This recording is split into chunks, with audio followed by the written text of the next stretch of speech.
నాటికిన్. ఈ సంవత్సరం క్రోధి అనే పేరుతో ఉండడం వల్ల చాలామందికి భయంగా ఉంది. కోపాలు ఎక్కువైపోతాయేమో, దెబ్బలాడేసుకుంటారేమో అందరం, ఎంటా బయట కూడా తగాదాలు పెరిగిపోతాయేమో అని. సంవత్సరం పేరుకి సంవత్సరంలో జరిగే ఘట్టాలకి ఎటువంటి సంబంధము ఉండదు. మనిషి పేరుకి అతని జీవితానికి సంబంధం లేనట్టే. మనం పెద్ద హరిశ్చంద్ర ప్రసాద్ అని పేరెడతాం, వాడు బతుకంతా అబద్ధాలే చెబుతాడు. పెట్టేవాళ్ళు కూడా వాడు సత్యవంతుడు కావాలని ఏం పెట్టలేదు, హరిశ్చంద్రులా చక్రవర్తి కావాలని పెట్టారు. వీళ్ళకి కావాల్సిన చక్రవర్తి అవడం, సత్యానికి కట్టుబడడం కాదు.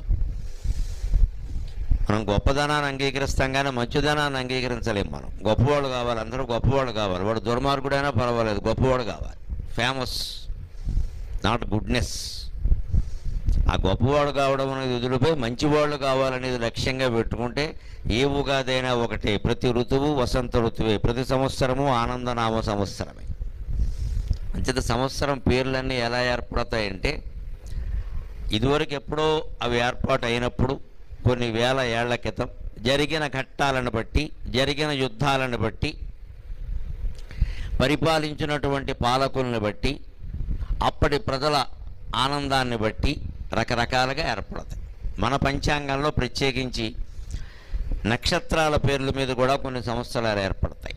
నక్షత్రాల గమనాన్ని బట్టి అక్కడ ఆ ప్రభావం కారణంగా వచ్చే అతివృష్టి, అనావృష్టి, క్షామం, కరువు మొదలైన వాటిని బట్టి కూడా పేర్లు ఏర్పడతాయి. పైగా మన సంవత్సరాల్లో ఎప్పుడూ ఒక తాత్విక రేఖ ఉంటుంది. ఒక బిడ్డకి పేరు పెట్టడంలో పూర్వకాలం తల్లిదండ్రులు చాలా తాత్వికంగా ఆలోచించేవారు. మహర్షులు ఇంట్లో పిల్లలు పుడితే పేర్లు పెట్టేవారు కాదు. కత్యాయనుడు అనే మహర్షి ఇంట్లో అమ్మవారు పుట్టింది. అమ్మవారి పేరు